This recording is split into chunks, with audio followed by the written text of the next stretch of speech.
ಕನ್ನಡ ವಾಹಿನಿಗೆ ಸ್ವಾಗತ.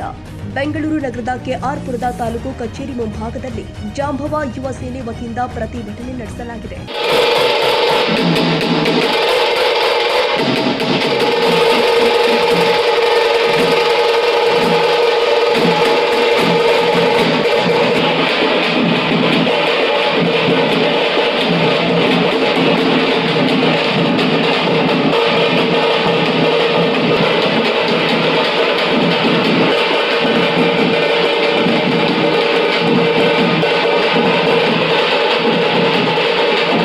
ರಾಜ್ಯಾಧ್ಯಕ್ಷ ಡಾಕ್ಟರ್ ರಮೇಶ್ ಚಕ್ರವರ್ತಿ ನೇತೃತ್ವದಲ್ಲಿ ಮಾದಿಗ ಸಮಾಜದ ಫಲಾನುಭವಿಗಳಿಗೆ ಹಕ್ಕು ಪತ್ರಗಳಿಗಾಗಿ ಬೃಹತ್ ಪ್ರತಿಭಟನೆ ನಡೆಸಲಾಗಿದೆ.